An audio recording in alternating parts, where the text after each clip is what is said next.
हर हर महादेव। सावन सोमवार व्रत कथा, जिसे सुनने मात्र से ही मनुष्य के सारे पाप और कष्ट दूर हो जाते हैं। तो चलिए आज ही कथा को शुरू करते हैं, किंतु सच्ची श्रद्धा से कमेंट में जरूर लिखें हर हर महादेव। मित्रों, एक समय की बात है जब भगवान शिव से देवर्षि नारद ने कहा, हे प्रभु, आप ही आदि और अनंत हैं, आप ही जीवन हैं, आप ही मृत्यु हैं। किंतु आज मेरे मन में यह प्रश्न पड़ा है कि सावन के माह में कई स्त्रियां सोमवार का व्रत करती हैं। सो मैं जानना चाहता हूँ कि इस पावन दिन पर कौन सी कथा सुनने से किसी भी स्त्री को कभी विधवा होने का भय न रहे तथा इससे मनुष्यों की सभी मनोकामनाएं पूर्ण हो। तब भगवान शिव कहते हैं, हे देवर्षि नारद, आपने बहुत ही सुंदर प्रश्न पूछा है। मैं आपको इसके बारे में विस्तार पूर्वक बताता हूँ। सौभाग्य प्राप्ति के लिए महिलाओं को सावन सोमवार का व्रत करना चाहिए। इससे उनकी सभी मनोकामनाएं पूर्ण होती हैं और उन्हें सौभाग्यवती होने का आशीष मिलता है। अब मैं आपको इससे जुड़ी हुई एक कथा सुनाता हूँ। हे नारद, आप इसे ध्यान से सुने और समस्त मानव जाति में इसका प्रसार करें। तब नारद जी कहते हैं, हे प्रभु, मेरा यह परम सौभाग्य है कि आज मैं इस कथा को सुनने जा रहा हूँ। मैं इसका प्रचार प्रसार समस्त संसार में अवश्य ही करूँगा। तब आगे भगवान शिव कथा को शुरू करते हुए बोले, कंतिका नाम की एक नगरी थी। वहाँ पर धनेश्वर नाम का एक बड़ा ही विद्वान ब्राह्मण था और उसकी पत्नी का नाम सुशीला था। वे दोनों ही उस नगरी में बड़े प्रेम से रहते थे। उसके घर में धन धान्य आदि की कमी नहीं थी, लेकिन उनको एक बड़ा दुख था कि उनके कोई संतान नहीं थी। इस कष्ट से वह अत्यंत दुखी रहते थे और मन ही मन खुद के भाग्य को कोसते रहते हैं। फिर एक दिन एक बड़ा तपस्वी योगी उस नगरी में आया। वह योगी उस ब्राह्मण के घर को छोड़कर अन्य सब घरों से भिक्षा लाकर भोजन किया करता था, लेकिन सुशीला से वह भिक्षा नहीं लिया करता था। फिर जब एक समय वह किसी अन्य घर से भिक्षा लेकर गंगा किनारे जाकर भिक्षा अन्न को प्रेम पूर्वक खा रहा था, तभी धनेश्वर ने योगी को देखा और अपनी भिक्षा के अनादर से दुखी होकर योगी से बोला, साधु महाराज, आप सभी घरों में भिक्षा लेते हैं, परंतु मेरे घर की भिक्षा कभी भी नहीं लेते। इसका कारण क्या है? तब योगी ने कहा कि मैंने संतान के घर की भीख कभी नहीं लेता, इसी कारण से मैं आपके द्वार पर नहीं आता हूँ। शास्त्रों के अनुसार यह भीख तुक्ष अन्न के तुल्य होती है और जो मनुष्य गिरा हुआ या फेंका हुआ अन्न खाता है वह भी शूद्र हो जाता है। क्योंकि तुम निसंतान हो, इसलिए शूद्र हो जाने के भय से मैं तुम्हारे घर की भिक्षा नहीं लेता हूँ। तब धनेश्वर यह बात सुनकर अपने मन में बहुत दुखी हुआ और हाथ जोड़कर योगी के पैरों पर गिर पड़ा तथा करुणा भाव से कहने लगा, हे साधु महाराज, यदि ऐसा है तो आप मुझको पुत्र प्राप्ति का कोई उपाय बताइए। आप सर्वज्ञानी हैं, मुझ पर अवश्य ही यह कृपा कीजिए। धन की मेरे घर में कोई कमी नहीं, परंतु मैं पुत्र न होने के कारण अत्यंत दुखी हूँ। आप मेरे इस दुख को दूर करें, आप सामर्थ्यवान हैं। ऐसी बातें सुनकर साधु कहने लगे, हे ब्राह्मण, तुम चंडिका देवी की आराधना करो, तुम्हें अवश्य ही सफलता मिलेगी। फिर घर आकर उसने अपनी स्त्री से सब वृतांत कहा और स्वयं तप के निमित्त वन में चला गया। वन में जाकर एक मंदिर में उसने चंडिका देवी की उपासना की और उपवास भी किए। फिर अचानक चंडिका देवी ने 16वें दिन उसको स्वप्न में दर्शन दिया और कहा, हे धनेश्वर, तुझे पुत्र होगा, परंतु वह 16 वर्ष की आयु में ही मृत्यु को प्राप्त हो जाएगा। यदि तुम दोनों पति पत्नी सावन सोमवार का व्रत विधि पूर्वक करोगे तो वह दीर्घायु हो सकता है। जितना तुम्हारा सामर्थ्य हो उतने आटे के दिए बनाकर शिव जी का पूजन करना और सोमवार का व्रत रखना। साथ ही चंडिका देवी कहती हैं, प्रातः काल होने पर इस स्थान के समीप ही तुम्हें एक आम का वृक्ष दिखाई देगा। उस पर चढ़कर एक फल तोड़कर शीघ्र अपने घर चले जाना और अपनी पत्नी से सारा वृतांत सुनाना। जब वह भगवान श्री शंकर जी का ध्यान करके उस फल को खा लेगी तो भगवान शंकर की कृपा से वह गर्भवती हो जाएगी। फिर अगले दिन जब वह ब्राह्मण प्रातः काल में उठा तो उसने उस स्थान पर एक आम का वृक्ष देखा जिस पर केवल एक ही आम का फल लगा हुआ था। उस ब्राह्मण ने उस आम के वृक्ष पर चढ़कर उस फल को तोड़ने का प्रयत्न किया, परंतु कई बार प्रयत्न करने पर भी वह वृक्ष पर न चढ़ सका।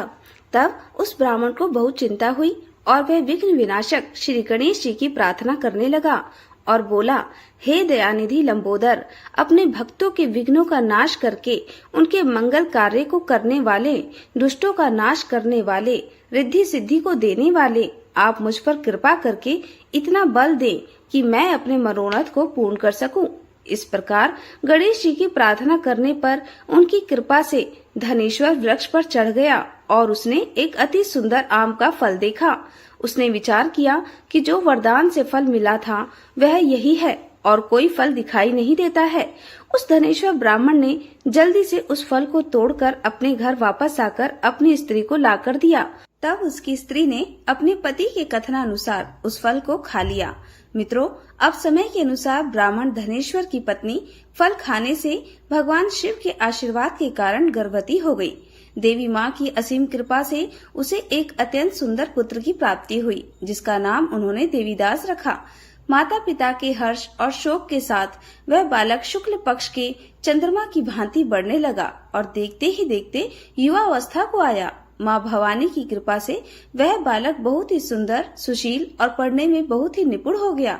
माँ चंडिका देवी की आज्ञा अनुसार उसके माता पिता ने 16 सोमवार का व्रत रखना प्रारंभ कर दिया था, जिससे उसका पुत्र दीर्घायु हो जाए।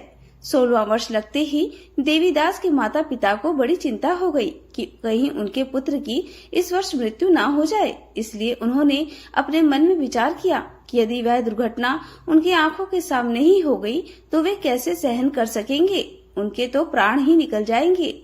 इस प्रकार से विचार करते हुए फिर एक दिन धनेश्वर ने तथा उसकी पत्नी ने आपस में विचार विनय करते हुए उन्होंने देवीदास के मामा को बुलाया और कहा कि भाई, हमारी इच्छा है कि देवीदास 1 वर्ष तक काशी में जाकर शिक्षा प्राप्त करे और हम उसको अकेला भी नहीं छोड़ना चाहते, इसलिए तुम साथ में चले जाओ और 1 वर्ष के पश्चात इसको वापस ले आना। फिर इसके बाद तदंतर उन्होंने सभी आवश्यक वस्तुएं दी तथा कई सारा धन देकर और राह में चलते समय दान धर्म करने का प्रबंध करके उसके माता पिता ने काशी जाने के लिए देवीदास को एक घोड़े पर बैठाकर उसके मामा को उसके साथ विदा कर दिया। फिर धनेश्वर ने अपनी पत्नी के साथ अपने पुत्र की मंगल कामना की तथा दीर्घायु के लिए भगवती दुर्गा की आराधना और 16 सोमवार सावन सोमवार का व्रत करना आरंभ कर दिया। इस प्रकार उन्होंने सभी सावन सोमवार का व्रत पूरा किया। कुछ समय पश्चात एक दिन वह दोनों मामा और भांजा मार्ग में रात्रि बिताने के लिए किसी नगर में ठहरे हुए थे। उस दिन उस गांव में एक ब्राह्मण की अत्यंत सुंदर और गुणवान कन्या का विवाह होने वाला था, जिसका नाम सुकन्या था। वह भी भगवान शिव की अनन्य भक्त थी, जिसने योग्य वर की प्राप्ति के लिए 16 सोमवार के व्रत भी किए थे। अब जिस धर्मशाला के अंदर वर और उसकी बारात ठहरी हुई थी, उसी धर्मशाला में देवीदास और उसके मामा भी ठहरे हुए थे। संजोग से वर वधू की हल्दी और अन्य विवाह पूर्व के कार्य पूरे किए जा चुके थे, लेकिन विवाह के समय वर को धनुर्वात हो गया, जिस कारण पीड़ित वर के साथ विवाह करना उचित नहीं था। इस कारण वर के पिता ने अपने कुटुंबियों से परामर्श करके निश्चय किया कि यह देवीदास मेरे पुत्र जैसा ही सुंदर है, अब मैं इसके साथ ही विवाह करा देता हूँ और बाद में विवाह के अन्य कार्य मेरे लड़के के साथ हो जाएंगे। ऐसा सोचकर उन्होंने देवीदास के मामा से जाकर बोला, तुम थोड़ी देर के लिए अपने भांजे को हमें दे दो, जिससे विवाह के सारे मांगलिक कार्य सुचारू रूप से हो सके। इसके लिए आपको मनचाहा धन भी दूंगा तथा कृपा करें और मेरे ऊपर उपकार करें।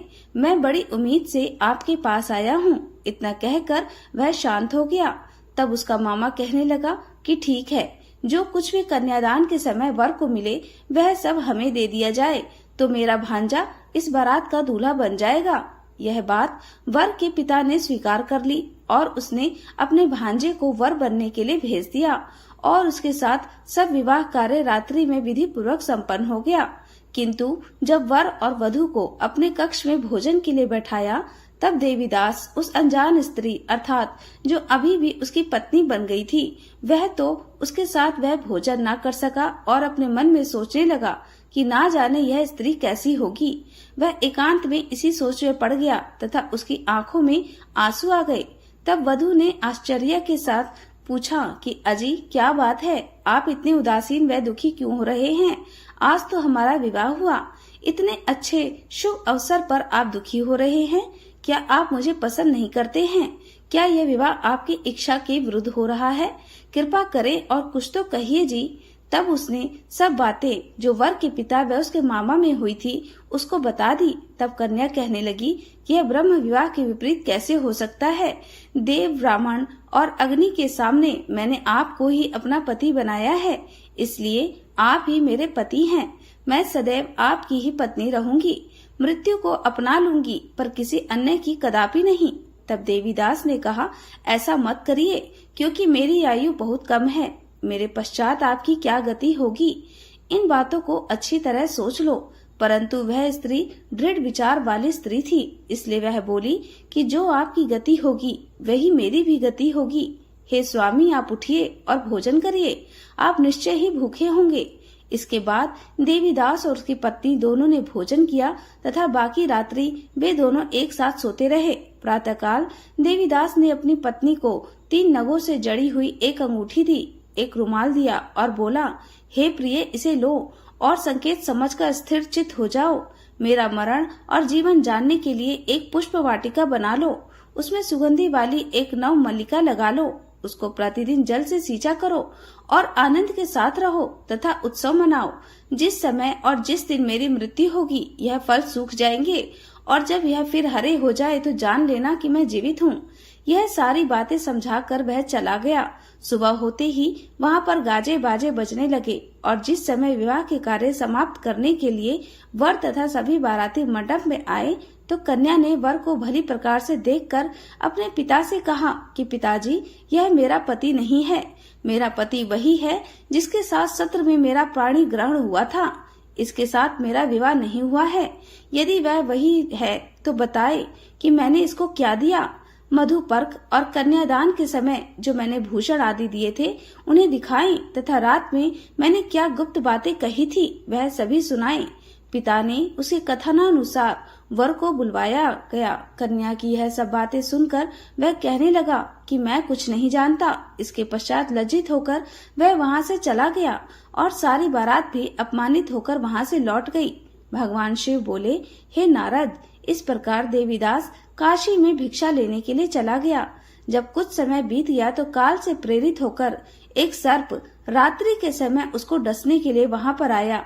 उस विषधारी सांप के प्रभाव से उसके शयन का स्थान चारों ओर से विष से विषैला हो गया, परंतु व्रत के प्रभाव से उसको काट ना पाया, क्योंकि पहले ही उसकी माता ने सावन सोमवार के व्रत कर रखा था तथा उसकी जो पत्नी ब्राह्मण की बेटी थी उसने भी अपने पति की लंबी आयु के तथा देवीदास के जैसे पति के लिए 16 सोमवार के व्रत किए थे। अब इसके बाद मध्याह्न के समय स्वयं काल वहाँ पर आया और उसके शरीर से उसके प्राणों को निकालने का प्रयत्न करने लगा, किंतु कई सारे प्रयत्न करने के बावजूद भी उसके प्राणों को ले जाने में यमराज असफल रहे। जब देवीदास मूर्छित होकर पृथ्वी पर गिर पड़ा था तभी भगवान की कृपा से उसी समय पार्वती जी के साथ भगवान शंकर वहाँ पर आ गए। उसको मूर्छित दशा में देखकर पार्वती जी ने भगवान शंकर से प्रार्थना की, हे प्रभु, इस बालक की माता ने पहले ही सावन सोमवार का व्रत किया था, जिसके प्रभाव से हे भगवान आप इसको प्राणदान दे। माता पार्वती के कहने पर भक्त वत्सल भगवान शिव जी ने उसको प्राणदान दे दिया। इस व्रत के प्रभाव से काल को भी पीछे हटना पड़ा और फिर थोड़ी देर के बाद देवीदास स्वस्थ होकर बैठ गया। उधर उसकी पत्नी उसके काल की प्रतीक्षा किया करती थी। जब उसने देखा कि उस पुष्प वाटिका में पत्र पुष्प कुछ भी जीवित नहीं रहे तो उसको अत्यंत आश्चर्य हुआ और जब वह वैसे ही हरी भरी हो गई तो वह जान गई कि वह जीवित हो गए हैं। यह देखकर वह बहुत ही प्रसन्न मन से अपने पिता से कहने लगी कि पिताजी, मेरे पति जीवित हैं, आप उनको ढूंढना शुरू करें। वहीं दूसरी ओर देवीदास और उसके मामा ने काशी में चारों ओर अन्नदान किया, गरीबों वस्त्र आदि दान और भगवान शिव का जय जयकार किया। अब जब 16वां वर्ष व्यतीत हो गया तो देवीदास भी अपने मामा के साथ काशी से वापस अपने घर की ओर चल दिया। इधर उसके ससुर उसे ढूंढने के लिए अपने घर से जाने ही वाले थे कि वह दोनों मामा भांजा वहां पर आ गए। देवीदास को आता देखकर उसका ससुर बड़ी प्रसन्नता के साथ अपने उसको घर ले आया उस समय नगर के निवासी भी वहां इकट्ठे हो गए और सब ने निश्चय किया कि अवश्य ही इसी बालक के साथ इस कन्या का विवाह हुआ था। उस बालक को जब कन्या ने देखा तो पहचान लिया और कहा कि यह तो वही है जो संकेत करके गया था। तदुपरांत सभी कहने लगे कि भला हुआ जो यह आ गया और सब नगरवासियों ने आनंद मनाया। भगवान शिव जी कहने लगे कि इस प्रकार धनेश्वर सावन सोमवार के व्रत के प्रभाव से पुत्रवान हो गया तथा जो भी स्त्रियां 16 सोमवार का व्रत करती हैं वे जन्म जन्मांतर में वैधव्य को दुख नहीं भोगती और सदैव सौभाग्यवती रहती हैं। यह मेरा वचन है, इसमें कोई संदेह नहीं है। यह व्रत पुत्र पौत्रों को देने वाला तथा संपूर्ण मनोकामनाओं को पूर्ण करने वाला है। सावन सोमवार के व्रत करने से व्रती की सब इच्छाएं भगवान शिव जी पूर्ण करते हैं। तो मित्रों, इस प्रकार भगवान शिव ने माता देवर्षि नारद को सावन सोमवार के व्रत को करने से मिलने वाले फल के बारे में बताया था। तो आशा करती हूँ कि आपको कथा अवश्य ही पसंद आई होगी। तो वीडियो को लाइक करें और सच्ची श्रद्धा से कमेंट में जरूर लिखें हर हर महादेव। आप सभी का बहुत बहुत धन्यवाद।